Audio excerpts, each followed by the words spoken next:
নমস্কাৰ, মই বিনীতা তফিলদাৰে বিকে গোল কিটচেনৰ আন এটি ভিডিঅ'লৈ আপোনালোকক স্বাগতম জনাইছোঁ। যদিহে আপোনালোকে মোৰ চেনেলটো আগতে ছাবস্ক্ৰাইব কৰা নাই তেতিয়াহ'লে ছাবস্ক্ৰাইব কৰিব আৰু বেল আইকনটো টিপি দিব আৰু আপোনালোকে মোৰ ভিডিঅ'টো লাইক কৰিব লগতে শ্বেয়াৰ কৰিব। সো বলক ভিডিঅ'টো আৰম্ভ কৰোঁ।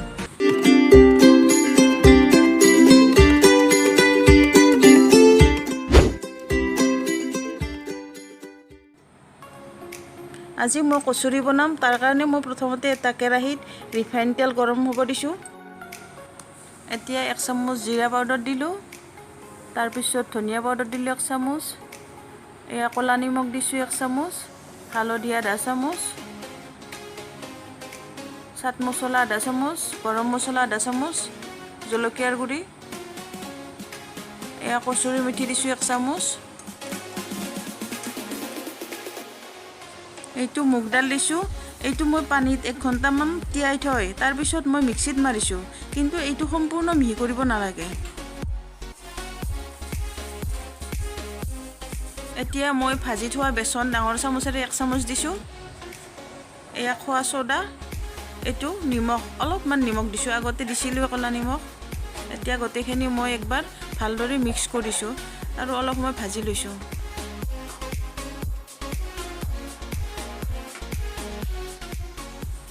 এতিয়া অলপ পানী দি ভালদৰে মিক্স কৰিছোঁ।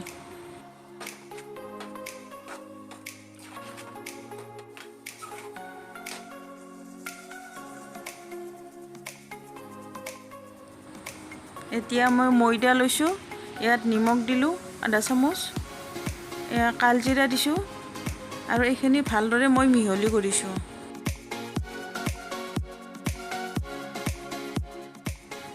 এতিয়া মই বেকিং পাউডাৰ দিছোঁ আৰু এইটো হৈছে খোৱা ছ'ডা।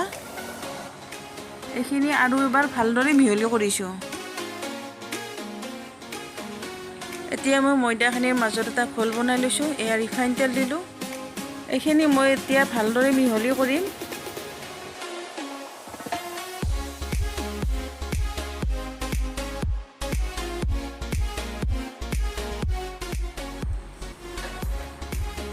এইখিনি ভালদৰে মিহলি হৈছে। এয়া মই মুঠি মাৰি চাইছোঁ লাৰু হৈছে, তাৰমানে কি মিক্স হৈছে। এতিয়া মই ময়দাখিনিত অলপ অলপ পানী দি মাৰি লৈছোঁ, একেলগতে বেছি পানী দিয়া নাই, অলপ অলপ পানী দি আছোঁ। গোটেইখিনি ময়দা ভালদৰে মাৰি আছোঁ আৰু একেবাৰে ঢিলা হোৱালৈকে মাৰিম ময়দাখিনি। শেষত মই 1 চামুচ আৰু ৰিফাইন তেল দিলোঁ। এতিয়া এবাৰ ময়দাখিনি ভালদৰে মাৰিছোঁ।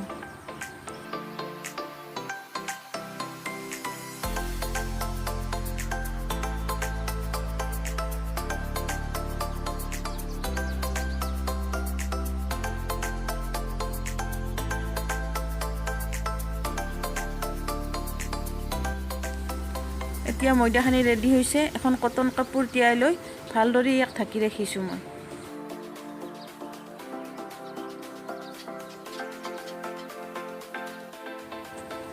দহ মিনিট পিছত মই কাপোৰখন আঁতৰাই দিলোঁ।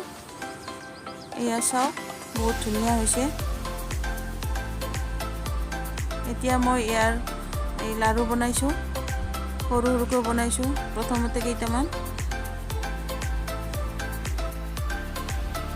আৰু বাকীখিনি ময়দা মই ঢাকি ৰাখিছোঁ। এতিয়া মই আটাৰ লাৰুটো ভালদৰে ইয়াত লাৰু বনাই আছোঁ আৰু এই লাৰুটো অলপমান শুকান ময়দা লৈ বেলনাত অলপ বেলি ল'ম। এয়া মই অলপ বেলি লৈছোঁ।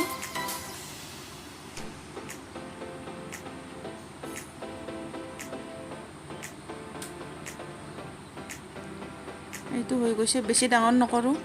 এতিয়া হাত তলাত লৈ আগতে ভাজি থোৱা এই মছলাখিনি দিলোঁ মই। মছলাখিনি ওলাই নোহোৱাকৈ মুখখন এইদৰে মাৰি দিম। এইখিনি ভালদৰে বন্ধ কৰিছোঁ। এতিয়া সন্মুখৰ দাঁত অংশখিনি অলপ ছিঙি দিম, নহ'লে ভিতৰৰ ফালে অলপ কেঁচা হৈ থাকে। ওপৰখিনি ছিঙি দিছোঁ আৰু ভালদৰে মুখখন বন্ধ হৈছে।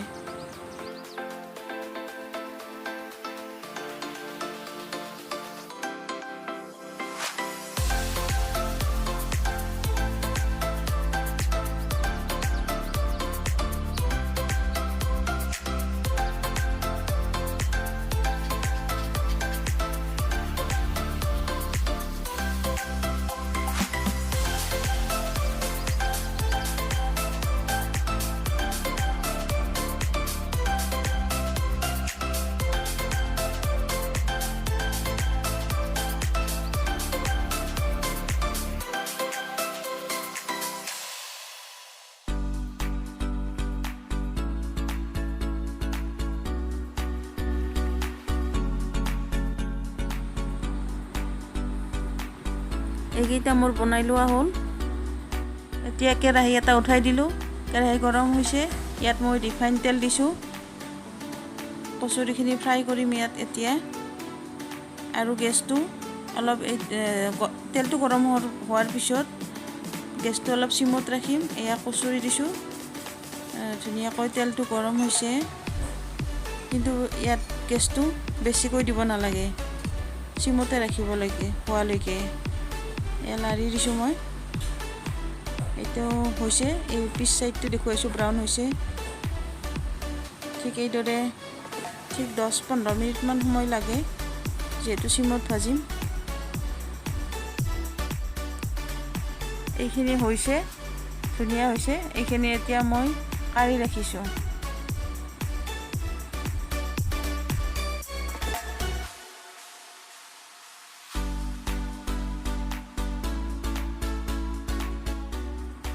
ঠিক একেধৰণে বাকীখিনি কচুৰিও মই এতিয়া ফ্ৰাই কৰি ল'ম।